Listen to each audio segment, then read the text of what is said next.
Welcome to Listening to Paint Dry Livestream. We are trying once again to podcast about the art and hobby of miniature painting. I am, in fact, Dev. I'm Dan. And Mike And is I'm Mike is in currently there too, paying just some not saying attention anything. to our social medias. We had a little bit of an issue with our video quality output initially. I think maybe we need to switch the stream onus to one of the other guys because Starlink does not seem to be capable of pumping out the quality that we'd like to have. Hopefully the video quality this week is at least better than it was last week, but we will see. So, gents, it's been a whole week since we last caught up. What have you all been up to? Work. Awesome. Work is fun. Yeah. Work is fun. I feel like... Well, no, not really. It's not very fun, but it keeps the lights on. Yeah, there you go. That So, yeah. go ahead. No, go ahead. I didn't have much to say to that. I mean, you're not wrong. You are not wrong. I've had a crazy week myself. Work and just having stuff come up, but I'm actually teaching a 8-person private class in the middle of October for a D&D gaming group.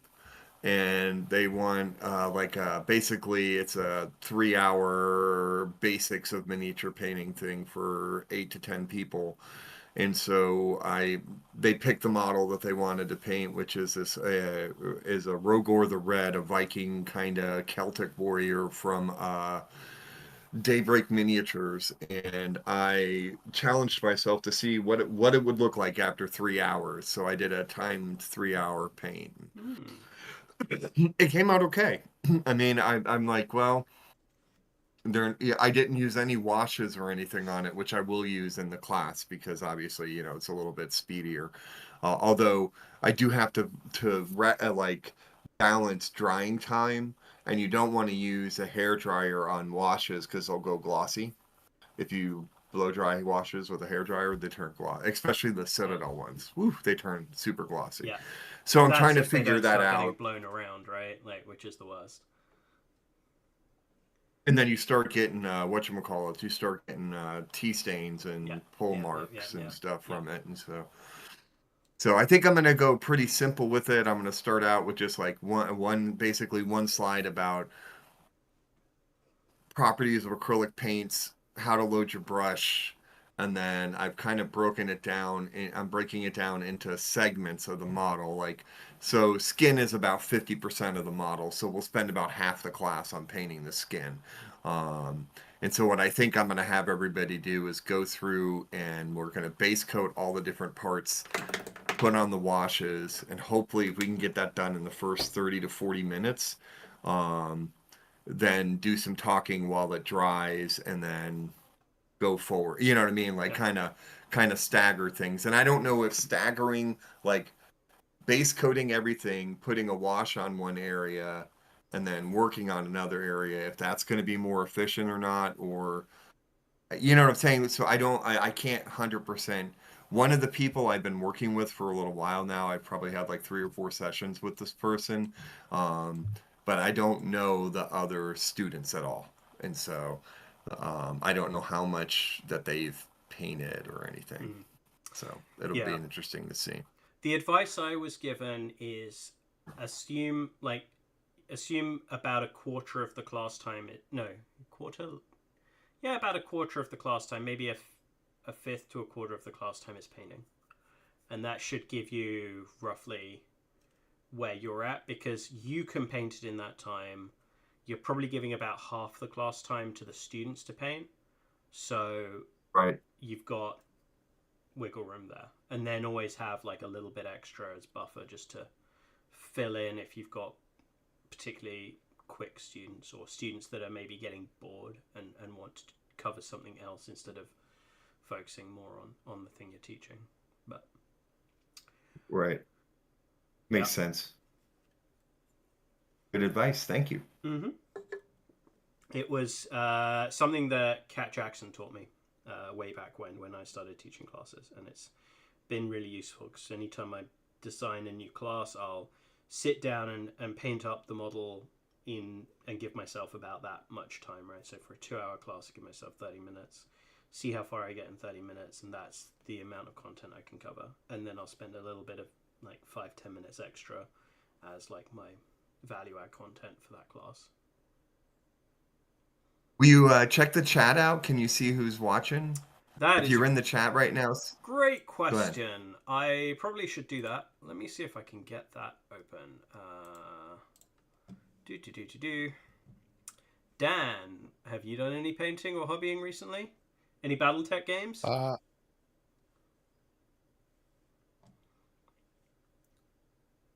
Up. He's silent. No, I'm here. I was just something was going on my other thing there. Let's see. I have not painted anything. And that's a big surprise to everybody. I have an army list though for Southern Assault 4 in North Carolina that I'll be going to in the beginning of November. The world's largest battle tech tournament. Should be pretty exciting. I meant to ask about that last week, and we kind of got distracted as we were talking about other things. So, is everybody playing the same tournament, or is it like, you know, some people are playing teams? No, it some is people are playing doubles. one tournament. Oh wow! Okay. We use a gymnasium at an elementary school, and we have lots of sponsors and lots of support, which is really cool because, you know, if you have, let's see, if we have 130 players, that's a lot of boards, lots of tables that we have to use. Yeah. So lots of mats, and then there's terrain that goes on to that. So it'd be kind of interesting to see what we get. Sometimes folks will bring their personal stuff in to help build tables out. Nice. And some companies and vendors will have stuff for us to try out and experiment with and stuff. And it's been pretty cool. It's been a lot of fun. So we'll be in a big, huge house. Me and a bunch of guys from Detroit, Motor City, Mech guys. So we should be hanging out and with everybody else also. I mean, they come from all over the world to play, so it should be lots of fun. That's awesome. So I have my mercenary force ready to go, and I just need to paint them. But that was, you know, a good conversation from, you know, what we talked about last week, where all I have to do is put, you know, satin finish on it or flat, and I'll be good to go. They're just gray. Gotta run some clear primer, some clear gloss, maybe do some panel shade, and then varnish it up. I mean, I'll take care of the canopies. I will definitely paint the canopies because those are fun. They shouldn't take me more than a night, so I can do it when I get there. So I'll be good to go. If you wait till you get there, you're gonna pull a me at a thing and not get it done, or then you're gonna be unhappy with it. No, there's a minimum of 3 colors. Come on, I have to have the 3 colors on there. I do think there's a good chance that Dan's just like, screw this, and they all end up in the trash can in the hotel room or something. Wow. Hey, I spent a lot of money on those little plastic guys. I'm not going to throw them away. No, I might strip them all. Simple green. Yeah. Yeah. Bucket of simple green. Yeah. Yeah, I just finished doing, I think, how many is it? Almost 40 mechs. I went ahead and did, Mike and I we talked about this a long time ago, the stripping of the of painted figures, and I was having a hard time trying to get them to work individually, like if I use alcohol or if I use white lightning. I think that's what it's called. Purple power. Purple power. Okay. No, I don't use purple power. I use the other stuff. So white lightning in the UK at least is a class of alcoholic beverage that is known for being very, very strong and very, very, very cheap. It's what we use for a drinking game called Edward Cider Hands when we're in college, where they are 3-liter bottles and you tape them to your hands, and you're not allowed to remove them until you finish the bottles, which makes restroom breaks quite urgent. So I hope you're at least consuming white lightning whilst you're painting them. Yeah. That is a Deb, term that we what use also. Go ahead, Mike. No, just what chat check. Yeah, chat check. So David Phillips says hello. So hello, David Phillips. Sneaky Dave. Pete is back and has a... We found Pete again! Flat grey and Yes! satin grey are 2 colours already, and over 60% of the way there. So definitely Sneaky Pete is in the Dan camp of painting here. 3 colours minimum. You just gotta like daub on some red on those canopies and you are golden. Right. Exactly. You got... Yeah. You could just Zenithal prime them. You could just Zenithal prime them. I mean, you That's know. 3 colors. It's black, it's white, it's some shade in between from the speckles. Yeah, you're good. You're good. It's all good. Going for comic book style. Yeah. You just reminded me the... Oh man, am I off? I'm off a lot. Ren and So Stimpy. now I'm looking at the name. Oh, Dan, what? Oh, I'm saying now I went back. I don't know why I was saying like White Lightning or Grease Lightning because that's a song. It's LA's Totally Awesome. APC. Yeah, because That's the stuff. Yeah, I don't know why I get it messed up. It must be the one brain cell is working overtime right now. Oh, So yeah, so back to that old conversation. I put that in for about a day or two, and I just put in ultrasonic cleaner. But then when I switch that out, and then put alcohol in it, it just cleans it up like brand spanking new. Doesn't mess up resin. It doesn't mess up plastic, metal, or anything. It's pretty freaking awesome. That's why it's LA awesome. nice. Okay, I'm done. All right. Is it LA You guys go back awesome to- or La awesome? It's La's Totally Awesome all-purpose cleaner, and it's super cheap too. I just buy it by the gallon now. Yeah, I mean, if you just want a little bit, you can get it in Poundland. It's pretty, or not Poundland. Sorry, Dollar Store, Dollar Tree. What did you call it? Poundland? Yeah, because I come from a country where like dollar stores is that are what it's pound stores. Obviously. Is that what it is that the name of the real store? Like yeah, Poundland is a real store. Yeah, yeah. Is that by There's chance no in innuendo Pound possible Town? there. Yeah, I mean, you know, No, it's Pound Town. Okay. I mean, in the UK, Poundland is all over the place. You can't get enough of it. okay, so it's like our Dollar Tree and Dollar General. Okay. So Yeah. I don't feel as bad anymore with White Lightning as being, and it's a good cleaner. You know, it's second part of the LA awesome stuff. Yeah. Oh. Yep. So last weekend, I finally got my brand new gaming table put together. I Woo. I ordered a custom Wormwood MGT table about a year ago and had it arrive a couple months ago. Was waiting for the construction to kind of get far enough along that I could assemble it. Finally managed to assemble it and got an RPG in. We were playing the new Arkham Horror tabletop RPG by Edge Studio. Played the first session of that with some friends. Went well. I don't think it's a great system, but it's a really well written adventure. So I had a ton of fun. Like I think everybody had a good time. Table is great. Love the table.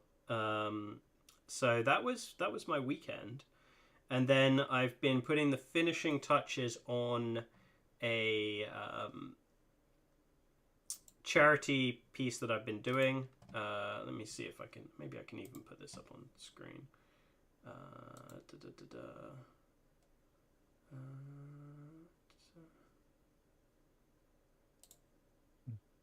Let's see if this will work. Nope. Okay. Go live. There we go. And hopefully folks can see that at home as well. So this is a Space Marine tank. I don't know. Imperial Fist colors. This is going to be in the NOCF fall raffle. They're doing monthly raffles now. I think it's going to be the November raffle, possibly. Oh, it looks really nice, man. And it's not just this piece. It's going to be a whole army of Crimson Fists. So we, a few of us have been doing this, including. Oh, I'm gonna have to give everybody credit now. So let me get everybody up. We've got Lynn Stahl of Metalhead Minis has been doing some stuff for this. One Inch Heroes has been doing some stuff for this. Vigilante Miniatures. Bunch of other folks that I'm missing as well. But a huge shout out to everyone because it's been a really good team effort. It's been really nice that it's kind of just been like each person does like a unit or a vehicle or a couple of vehicles or something like that. It's been nicely split out into smaller sets and requirements. So that's been quite nice. So yeah, that's the painting I've been doing. I am. Can you guys let us know in the chat if you were able to see that picture? Yeah, that would be great, folks. Also, feel free to say hi or to tell us where you're listening from or what you're up to. Are you hobbying whilst we're hanging out and chatting? We'd love to know. Yep. Yeah, so I think that's. Let's see. This is. What's Mike been up to? Because Mike has been busy cleaning up something. It's an Odysseus model. Oh, okay. Yeah, I can't remember where it's from. I'm gonna have to look it up, and scale? then you know what? It's 28, but I sized it up on the printer. Right. Okay. And I'll tell people where it's from. I also printed this guy from Daybreak. Apparently, I have a Daybreak mini addiction. I like their aesthetic. He's a big old another Viking dude. I saw him. This was one of the choices I gave them to paint. But I love the size of him. This is a big old boy. Like this is that. Yeah, he's a big honker. So he's about half the size of my hand. And then this one is from Infinite Heroes. It's kind of like a paladin thing with a flowy cloak. I don't know if you can see it. Okay. Yeah. It's coming through pretty clear. Yeah. The only problem I have with it is it has a lot of filigree already in it. I feel like because of the nature of the two different markets, so you have the painter market, and there's more than just two, but the painter, the printer market, and then the game people who actually use them for gaming and stuff like that. And for the painters market, I don't want all that stuff on the model. You know what I mean? Like I want it. If I want to put filigree on it, I'm gonna paint it on there. But for selling 3D prints, they gotta doll it all up, and it winds up being, there's a lot of extra sanding. Like I'll probably sand off the stuff that's in the inside of his cloak. Mm-hmm. Because I actually kind of like the model a lot, like the pose and all the. There's a lot of other opportunities. It's interesting that they chose on this guy to do all the filigree on the cape and then leave the banners completely empty. Yeah. You know what I mean? Like that's I would have rather than them have done the banners than the cloak. But overall, the Saturn IV printer is pretty badass. I've been enjoying it. I do have on that Paladin guy a line on him.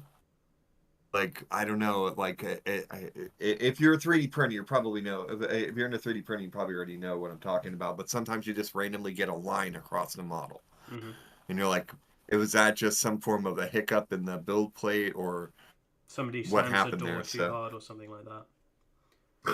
Right. Exactly. But overall, though, I mean, yeah, the prints it's so damn easy. That Saturn IV, it's so easy to use. I know somebody who has one who's had a problem with their LCD, but Elegoo sent him a new one to replace it, and it's really super easy to replace the screen. So, but yeah, no, I can actually recommend that printer because it's really easy to use. and it's still selling for $299. If you go to the Elegoo website, it's a massive 12K printer with a huge build plate that's about that big Dear on Elegoo, it. feel free to start sponsoring us in our show because we seem to be spending a lot of Send time us talking money, about you. Elegoo. 20% of all sales.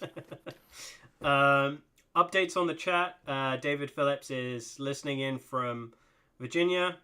He's trying to choose between prepping to move or sculpt. David, do the sculpting, buddy. You know you should. You know you should. Speaking of sculpting, Sculpting all the way. I just got my hands on an iPad and I'm gonna try out what's it called? Forge, is it? Forger? Sculpting software. Nomad is the one I'm using. So I just installed that. I'm gonna try and play around with that. So I might delve into sculpting. We'll see. Sneaky Pete did confirm that the screen share that I tried to do worked, so that's good. He is currently hiding away in Austin, working on a ReaperCon entry for next year. Nice. As well as some stuff for Luna and converting a Fisher-Price dollhouse into a haunted house Halloween decoration. So I demand to see photos of all of those things because they sound awesome. Absolutely. Absolutely. That's awesome. Yeah. Well, thank you guys for being here. We appreciate it. I know, we're still, we'll always remember you when we get big and huge. We'll always remember Pete and Dave. Yep. Because we love you. But all right, so I guess the basis of this one that's a good segue that Pete is working on something for ReaperCon. That Dev was going to give us a review of what went down. Yeah, that's right. I have to live vicariously through you because I missed it. Yeah, so it's going to be a little bit long-winded. So I did my usual thing of planning too many things in too short a time period. And it turns out that I'm not as young as I used to be. So the weekend before we even traveled to Texas, or to Texas, we were flying to Dallas Fort Worth. We were at a stage where we were trying to get the house that we're getting remodeled ready for a stage where we could put somebody in it to dog sit whilst we were away for a week, right? So we needed at the bare minimum running water and lights, electricity. Hot water would have been nice. Hot water did not happen.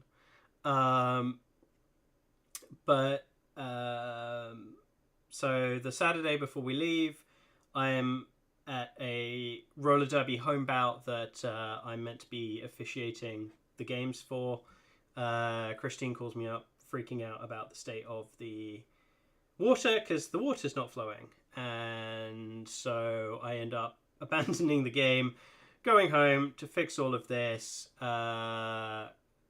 dealing with enabling getting the water turned on because it was a shut-off valve on the outside of the house that had been shut down because the plumbers hadn't been there long enough to make sure that there weren't any leaks anywhere in the lines, etc. So got that, had to stick around whilst it was running to keep an eye on it, make sure there weren't any leaks. Had to clean up the entire house because the builders had left it in a complete state. So that was my Saturday and Sunday. So we get on the flight on Monday to Dallas Fort Worth, and I am already exhausted.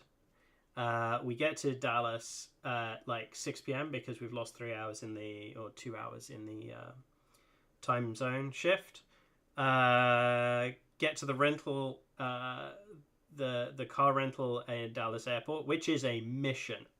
I know, Dallas Fort Worth is a big ass airport, and it turns out that literally nothing is close to anything else. It is the most ridiculously badly organized airport I think I've ever encountered, and that includes LAX, which I've flown out of too many times. It's horrific.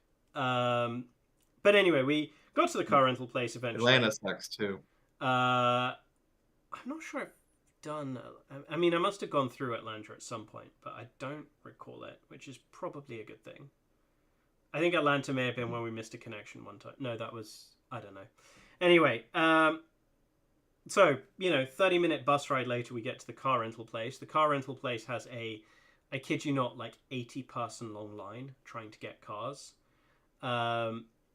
We eventually get a rental car, and as with all rental cars, and I feel like has turned into something of a screw you consumer tradition for car rentals, didn't get a vehicle anything like we wanted, so ended up doing a 1,200-mile road trip up to Kansas and back in a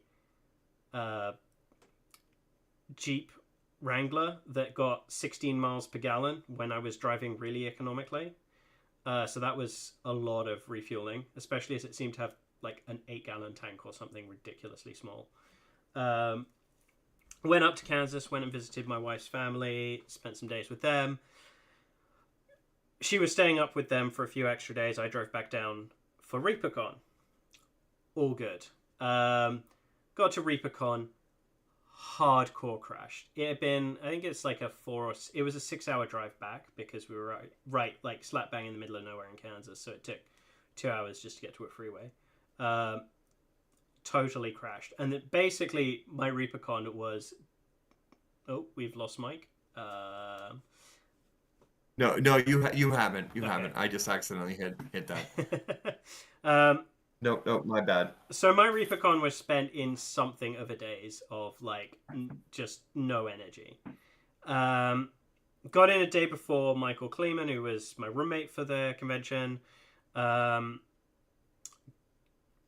in, hung out with a couple of people. Brandon Alexander, who's a buddy of mine. We hung out in Gen Con. Buddy of Dan Osborne's as well. He had just gotten in. He got himself not his first tattoo, but a new tattoo, which is amazing. He got, when you're testing paints and you put paints on your hand. He got a tattoo of, like, as if he'd just done that with a load of paints, which was, it is really vibrant colors and everything as well. So it looked really, really good. Nice. So yeah, we hung out a bit. The next day was really the first real day. I had a class first thing in the morning. Generally speaking, I think my classes went well. Feedback I've gotten from students seemed to suggest that everybody was super excited, looking forward to taking more classes with me in the future. So that was super awesome. The show itself was good. Definitely felt the pain of you not being there, Mike, of Aaron not being there. It felt like the artist alley was not dead, but definitely a little less energetic than it usually is. They had removed the kind of the divide between the two aisles of artists, which was nice, but that second set of artist alley tables was very, very empty. I think there were 4 or 5 of us on one side and nobody on the other side. And eventually on the other side, Lynn and Metalhead set up, and then their local, I don't think it's an IPMS club, but local scale modelers had a presence there as well.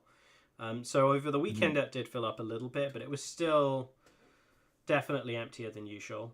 Got to hang out with a bunch of folks that I'd not seen in a couple of years, which was awesome. Yeji wasn't there. Yeji was missed. It was basically Drew carrying the chibi presence there. I hadn't brought any chibi stuff, so I can't claim to have been carrying it. I feel like I get assigned a chibi fanatic label when I've only really painted one chibi model. It just happened to be a competition piece. But yeah, it was a good time. It was a little quieter, and I was just very, very low energy. I stupidly booked myself to go to Meow Wolf on the Friday night, when I probably should have been judging, and I kind of wish that I hadn't done that. I really wish I'd booked Meow Wolf some other time, because I had other openings. What is that? I won't tell you too much about it, but it's a super cool interactive art exhibit with like immersive. You walk through it all with a kind of narrative through it. It's got a little bit of like a mystery vibe that you're trying to like figure out the story of what's going on. Oh, okay. Meow Wolf has a. So it's not. It's somewhat similar to like the Van Gogh experience, but it's themed. I don't know the Van Gogh Like, have you did? experience. It's a little bit like Tokyo Labs, but it's actually narrative. Team Labs Tokyo. It is. They have a bunch of them. And the original OG one was in Santa Fe. There's one in Grapevine, which is the one I went to. There's one in Vegas. There's one that's just opened or just opening in Austin, which I'm also looking forward to experiencing at some point. But yeah, this was my first one. It was amazing. I had a great time. Brandon and I ended up going, but I do feel like I should have done the judging. I should have pushed that or should have got tickets for a different time and not skipped out on the judging. I felt kind of bad about that. So Ray is saying the one in Vegas is a must-see, and that there's also one in Denver. So there's a few of them out there. Who else is in there? Ray Herrera's in there. Ray! Yeah. Family! Family's joined. Yeah. We've got a solid Texas presence here. Nice. So, yeah. Classes went well. I picked up a couple things, including a few more... Pokey Tools. I've gotten kind of addicted to Pokey Tools. I'm trying to get the full set, so we'll see if this is definitely not going to show. So Pokey Tools, and also this is a limited bust that they put out, the Gnome King, which I've got potential plans for if and when I get back to actually like doing proper painting. The print quality on the Gnome King is significantly better than Angelica Fairweather. So it is actually quite a nice, and I think it's 3D printed, very, very high end 3D printer. So it is pretty nice. Yeah. No. Just what is our viewership? And hey to Ray. We got to see him at Nova Open a little bit. I was Nova for 2 days, or no, not even. I was there for like a total of 8 hours between 2 days. But you were there for the important parts. Yeah, so you didn't have to talk to anybody. So I had to get up and speak. You didn't have to. You're just a better representative than I am. So Ray and Sneaky Pete have been telling us about some of the other locations. Houston is opening as well, apparently, as in addition to Austin, and the Denver one's pretty good. David Phillips, you're family to me, man. You may not be family to Mike, but you're family to me. We had a great time. Don't even do that. Yeah, I'm totally doing that, buddy. the joys of actually seeing the chat and you don't. So, yeah. Ray actually, great comment, because I did not know this. Bob Ridolfi and Julie Guthrie apparently do a sculpture and Pokey Tool class, which sounds awesome. I'm gonna have to take that next year if they're offering it again, because that does sound super cool. I definitely want to try that. Also, Ray, I did see your comment about ZBrush free. I might do it, but I probably should do it, because I know that the brush selection in ZBrush is meant to be outstanding. And from what I've heard, they rebuilt ZBrush for iPad from the ground up to offer a similar experience to the full version, but be much, much better suited for the iPad and get rid of some of the legacy stuff. So I'll check that out, especially as it's a more transferable skill, I think. Yeah, so I was good at ReaperCon mostly. Spent a little bit of money, but not a huge amount. Mostly at the Reaper stall. I picked up the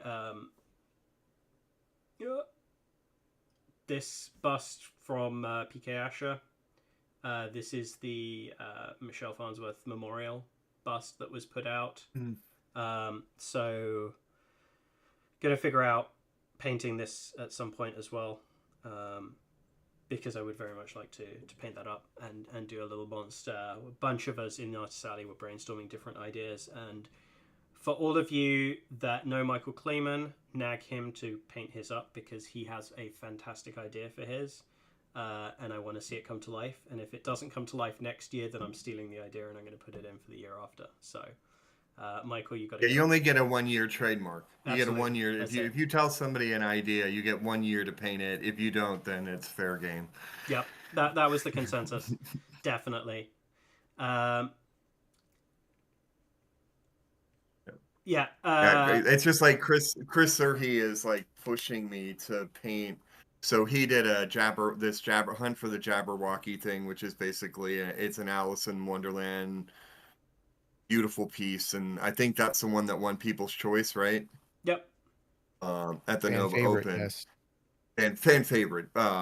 And I have that same model that he uses for the hair, and he was like, "You totally have to do my other idea of it," and he's like going through it, and it's really funny. I don't think I could pull it off, but it's one of those, like, he's like, "You have to do it." I'm like, "But it's your idea." It's like, "But you're doing it," and I'm like, "God damn it." Nice. Yeah, so I guess the big thing for listening to Paint Dry was ReaperCon. We once again sponsored the Youth Award. I came in on Saturday morning, dragged Michael Kleeman and Rex into judge with me on the Youth Award, which was Rex who? Now you're testing me, man. My memory of surnames is terrible. Oh, my memory of names in general is terrible. If somebody on the chat knows, help me out. Rex Grange. Okay. I don't think you'll have met him because he missed a bunch of ReaperCons. And yeah, I haven't met. I think I've seen the name, I think, or heard the name before, but I don't think I've met Rex. He's long term like ReaperCon attendee. He's done a bunch, but he took some time out because family and stuff. And came back. He was an instructor. He was hanging out in Artist Alley with us, and I think it may have been his first time doing any judging. So it was a fun experience, like working with him and kind of giving him sense of things. And judging is always like a great way of like stretching yourself and thinking differently about painting and other painting styles and stuff like that. So yeah, it was a good time. Some really, really phenomenal entries this year at the MSP Open in general. Despite, maybe a few of the more, big name instructors not being there, the actual level of entries was excellent. And the youth entries were phenomenal. There was some really, really good youth entries. I was really, really surprised and impressed, and actually, like, it was quite challenging picking out a top 3 for us to present the awards to, because there were a couple in contention there that I really struggled to let go, and we kind of discussed it, and eventually it was a group consensus, but there was a 4th and a 5th that were very, very close as well. So for those of you that want to see all of these, ReaperCon has photos of every entry for every year for years and years now, as well as all of the awards and stuff. So you can see all of the entries, what awards they won, everything on the ReaperCon website, and go check it out.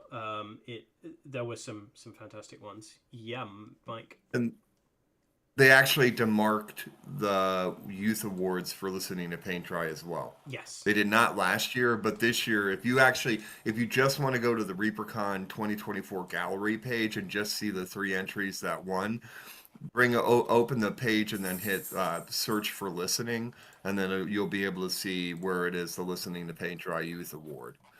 And so that the entries are beautiful, absolutely. And yeah, I think actually we have a repeat winner I think one of the girls who won last year also won again this year, which is fine. I mean, there's nothing against it. But Dev, thank you so much for handling that while I was unavailable. So I really appreciate Yeah, absolutely. I was happy to that. do it.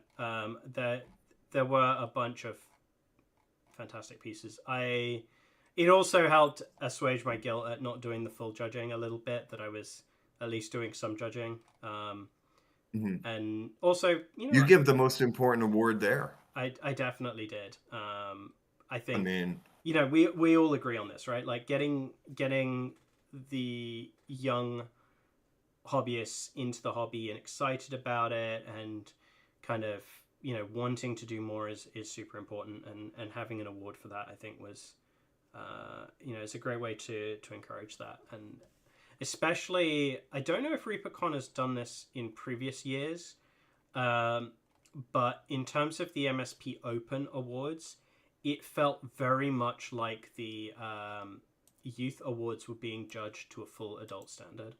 So I think, I in my head, I remember that being different in the past.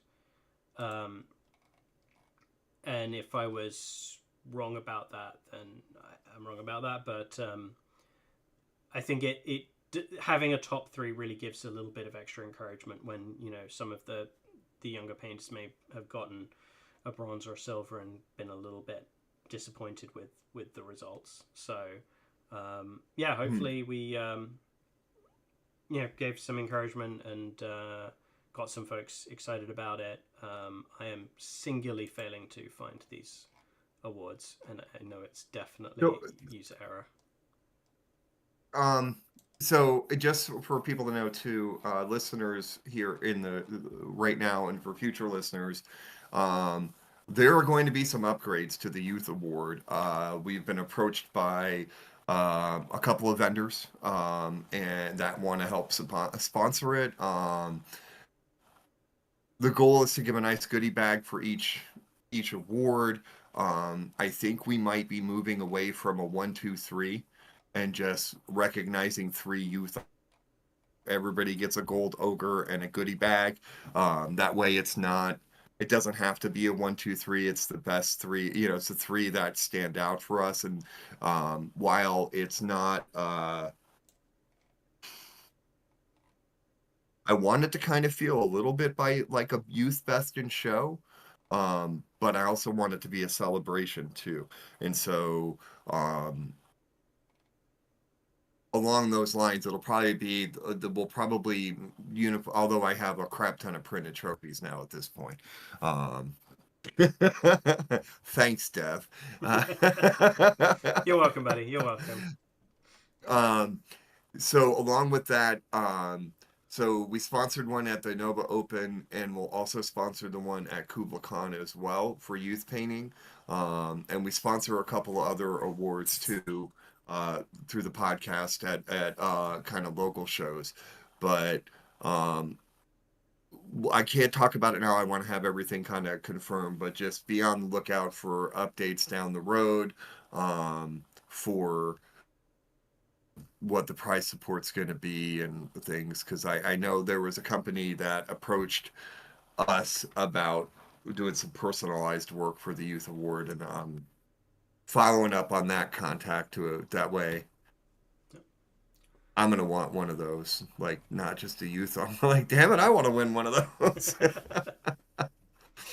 And so, this was thank you again, Dave. Yeah, absolutely. This was the first place award, Clockworks by Audrey Bush. Beautiful piece. I don't think the photo. And her dad's an avid listener too. Yeah. See if I can find the other ones as well. It was just a great selection of pieces. There is our second place, Olivia Pierce's Craig the Irate Pirate, which had some really, really beautiful shading, and the NMM work on the sword as well was fantastic. And then, do you realize you're saying youth and NMM?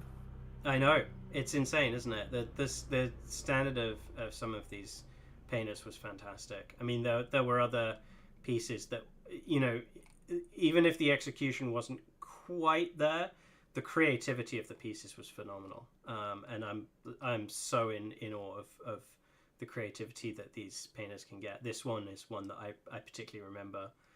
I don't think you realize quite how small this is from the photo, but that BB-8 is probably about as tall as my pinky, like the nail on my pinky. And that's scratch built. It's scratch belt. How did that get a youth bronze? That should have been like a goal. Yeah, That's amazing. I think the overall composition let it down a bit, but once again, like being judged against adult is a really tough challenge. If you're under 16 and we're using the words composition, I'm saying like, and the word scratches, like it's a scratch built thing. Yeah. Yeah. I mean, come on. I mean, like even harsh judges should take a step back on that. I'm sorry, the youth stuff should be judged as youth awards. And if you don't want the youth, like if you're putting everything in painters, right, including the youth awards, you can't judge them like an adult. That's just not fair. And if you don't want to risk watering down the meaning of the medals for the adults because a youth goal, like then you have to put them separate, and have a separate youth category. Yeah. Anyways, go ahead. Sorry. I agree.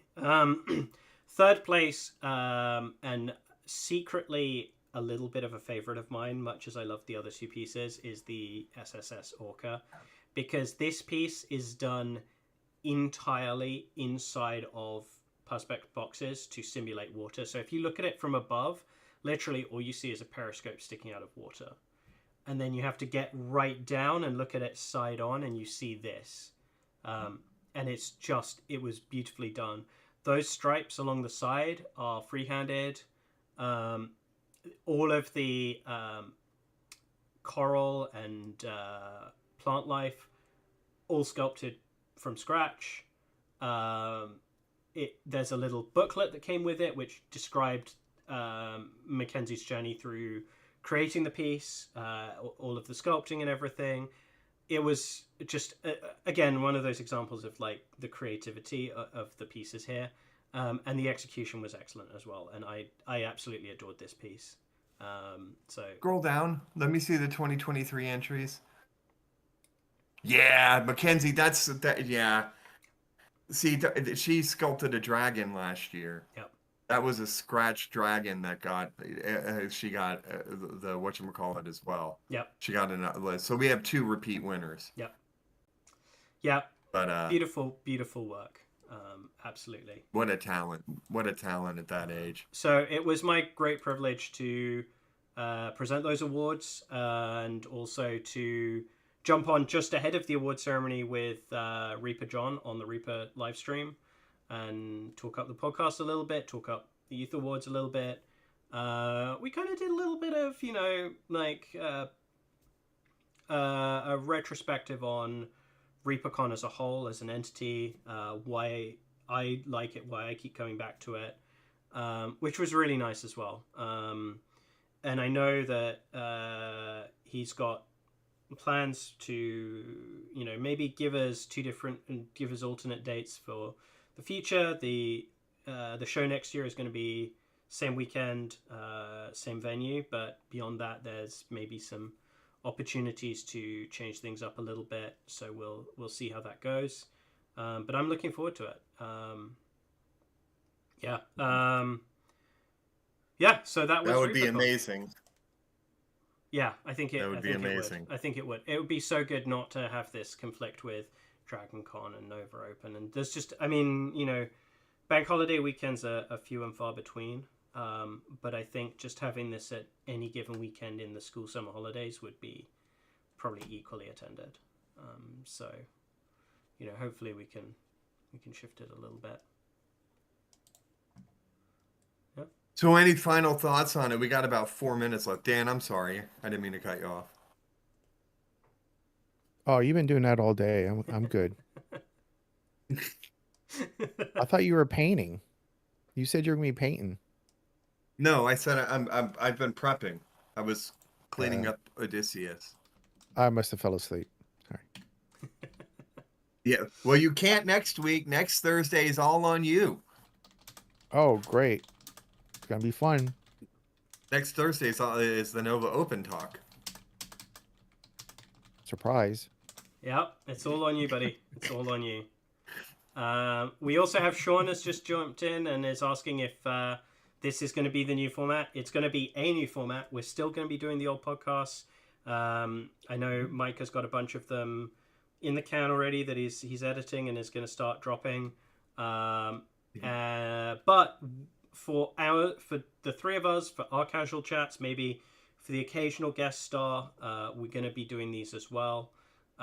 We are still working through some teething troubles, but I think it's pretty much what we do when the three of us get on a call anyway, whether we're recording or not. So it's just a great way for us to kind of capture it and share it with you all and get your all input as well with the chat. So yeah, definitely something we will keep doing. Yep. Yeah, I think we may discuss a few tweaks here and there, but David Phillips is asking if we've got any more sculptors lined up. Can you give us a sneaky peek behind the curtain there, Mike, and let us know? Yes, but not people that are purely sculptors. They're painters and sculptors as well. So Yeah, we're gonna have Dave Phillips on the line too at some point, right? Well, at some point, well, yeah, and that's I reached out to Dave is gonna play safety net for Ruben Martinez, and so I'm waiting to hear back from Ruben. I emailed him over the weekend. Last weekend, I haven't heard back. I know they're in the middle of a launch. Ruben Martinez from Big Trail Creatives, and his English is fine, and Dave knows his English is fine too. But it would be comfortable for him to have somebody who is a Spanish translator on, and so it's also just a good excuse to get Dave on the show too. Because Dave, I think you're family as well, not just Dev. So there we go. Yeah, I think that the sculpting side of things is maybe a little bit undertapped by us, and I also think Agreed. Under recognized by the hobby in general. I think we can easily name a lot. Those of us that think of ourselves as painters can name easily a dozen really top tier painters. Naming sculptors, I think, is certainly for me is a little bit more of a challenge. I can name. I guess we're just gonna have to change all that then, won't we? I think we do. Yeah, I think we've got to bring those talents to light. I think also something we've discussed before, maybe further down the line, is bring more industry folks in, right? Bring more manufacturers in, and not necessarily just to hype the latest thing they're dropping, but to talk about why it is they do this, what the challenges in the industry are, what the headwinds are looking like. I personally think that there are some interesting times coming up for the hobby and for a lot of these companies. Unfortunately, in kind of the worst Chinese curse kind of ways, I think it's coming. That it's going to be pretty rough going in the coming couple of years. But we'll see, and maybe we can get some folks in to present their thoughts on that. Maybe they're more bullish than I am on it. And I have I think so. One of the first shows that when Dan and I originally started the show, one of the first episodes that we talked about that was super important 3.5 years later. At the very beginning of it is that we wanted to get somebody on for mental health and art. And so I finally have a contact that is willing to talk, but they are currently overseas right now, but they will be back next month. And so they are very interested in being on the show to talk about art and mental health and not only the art as therapy, but artist mental health as well. And so it's something that's super duper important for everybody. And one of the topics we're talking about too is like we're gonna because I've already sent a list of topics I wanted to discuss with them. They're going to talk about how to techniques to break out of artist issues, like artist mental health issues, like being in a rut, things along those lines. And then we're going to talk about the meaning of color and the use of art as therapy. And so I'm really excited about this. That was an original, like when we first plotted out the first like 20 topics, this was in the top 5 of the ones that we had put on there. And so the and even with you being added to the podcast, we've talked about mental health and painting and wanting to have something important with that. And so yeah, it's one of those slow burn process. We've had some people that we potentially talked to, but I just didn't feel like they translated well to what we wanted to talk about, and so we kind of passed on having them on the show. um, and so that one I am super excited about. Yeah, I mean we have some redos we have to do, like we have to redo Chris Chung, and we have to redo Porter Paint, aka or also known as Josh Berman, um, due to technical difficulties and stuff like that. Yeah, we're the regular podcast will still be alive. This is just going to be this is another way to make sure that even if we skip the regular podcast, you're still getting regular content from us. Yeah. Dave threw And out. the live streams will be download. Go Yeah. ahead. Sorry. Dave threw out a great call, which I don't think we've actually discussed. Concept artists. We should get some concept artists in. Sure, we've actually had a few lined up in the past that they fell through. Like we had Izzy Talon from Reaper was lined up, but that stuff kind of fell through. And she's mostly like I do believe she does some painting, but she does a lot of their concept art. And then we had somebody that Africa had recommended, and it's just been back and forth, and just haven't been able to schedule a time. But yes. Agreed, Dave. Concept artists are great. Yeah, I mean, technically we did have PK on, who has done concept art for miniatures in the past, but we didn't really get into that in the chat, so maybe we need to bring PK back as well. Yeah. That would be great too. PK was lovely to talk to. Yeah. Were they at ReaperCon? They were. Our paths didn't really cross that much. PK was kind of tied to the booth for a good chunk of the weekend. But we hung out a little bit. We sat together for the award ceremony, and then that was about all we saw of each other.